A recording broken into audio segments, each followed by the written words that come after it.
So this is the 1952 Packard 200 series. This next picture, that's when I first saw it in a text message.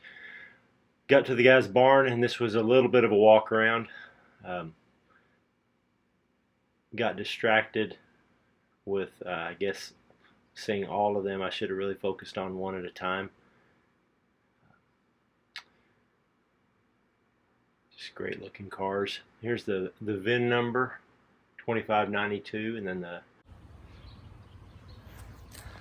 All right, here we are with the 1952 Packard 200 series. There have been a few people that have commented based off of the hood and the block lettering on the hood. Well, there we go. Based on that block lettering on that hood, that they thought this was a 51 or something to that effect. But everything else about this car in the paperwork, I don't have the title on this one, I have the title on the red one. This is definitely a 52, but all of these hoods and everything were interchangeable. I will not be doing that a whole lot more, opening and closing it. But this has the same engine as the other one. This is a Packard 327 Thunderbolt. It looks to be complete. He was going to part this one out to complete the 400 over there. This one, the engine does turn, but it definitely requires the use of a 1-inch socket and a little bit of muscle. But you can see that it is not frozen up either. Looks to be complete. Probably put a battery on this dude, put a little petrol in it, and I bet you, well, this is American, put a little gas in it with lead additive, I might add, and I bet you she would crank right up. Let me set my breaker bar and my 1-inch Craftsman socket down. See, the front end on this one is pretty straight. Fenders aren't in too bad a shape. There's a little bit more rust on this one. On the other side, you'll see it in particular. You can see it bubbling through down here. And I'm not sure trim-wise, my daughter's gonna come up here in a second. I'm not sure trim-wise where that outside trim is. It may be all the stuff in the trunk, but this one is a New Mexico car, and it evidently, one of the doors didn't shut well because we vacuumed that off, but there was a layer of dirt in here. And you can see the dash. This one's reading 45,000. Got the keys for it too, but the floor is the same. This is covered in dirt, but man, there's no holes. These are just solid floors.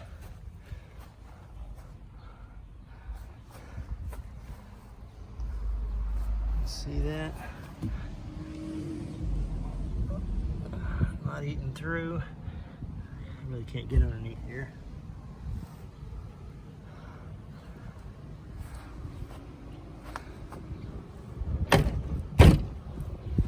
Nothing wants to close good.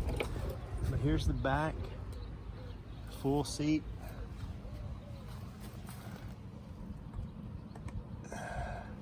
Can't really get that up. Sorry, I was not videoing the right spot. But it's the same way. There's just not a lot of cancer in this. You look right here, in these areas is peeling paint. A little bit right there. As is expected on most cars. Clean this dude up. Solid.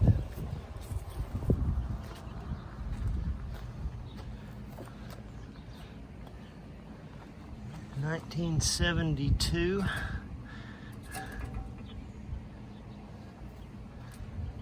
I really wish I could get into that trunk. I'm gonna have to Google how you can do that. I'm not gonna mess it up, man. I've seen so many of these old cars where people just pry into them.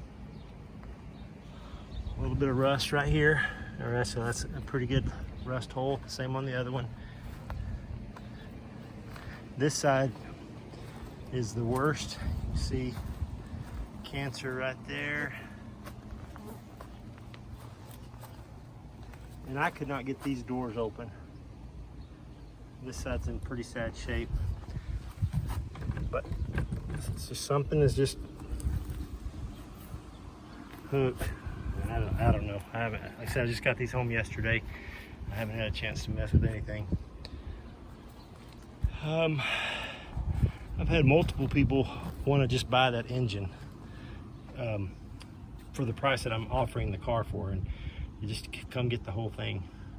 I don't think I showed the VIN number on this one. Let's go take a look at that. Need some adjusting. It says 2532, I believe, 2592. And then the other code. That's it. Filthy. This thing is filthy, but potential. Fully adjustable seat, I'm sure.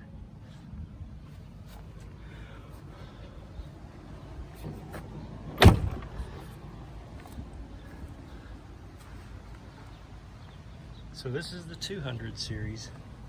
Still a lot of potential. Probably more of a parts car, but if somebody really wanted one to kind of rat rod, I'm not a big rat rod fan, but this might be the one since it does need a little bit more work. But it's just cool, and no doubt about it. These are just cool machines.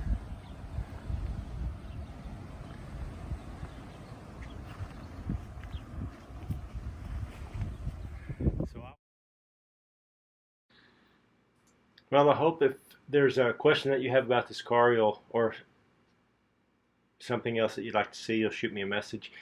This is the engine bay, complete. Just a really cool motor. Thunderbolt.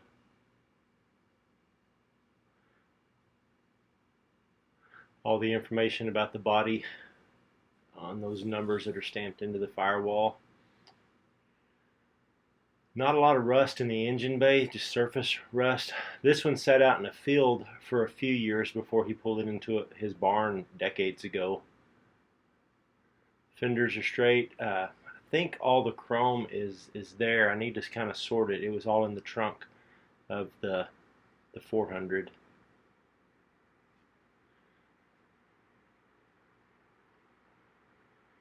You can see a little bit of the rust. Interior is pretty dirty. The door didn't want to shut all the way for some reason. Probably needs an adjustment, and so the dirt just blew in.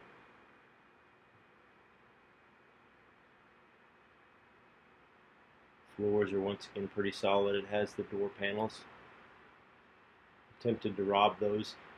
Somebody said that they will fit the 56 Packard Executive that I'm going to be fixing up, and I think it's missing at least one door panel. We'll see. I don't really want to mess with that at this point. Surface rust and peeling paint.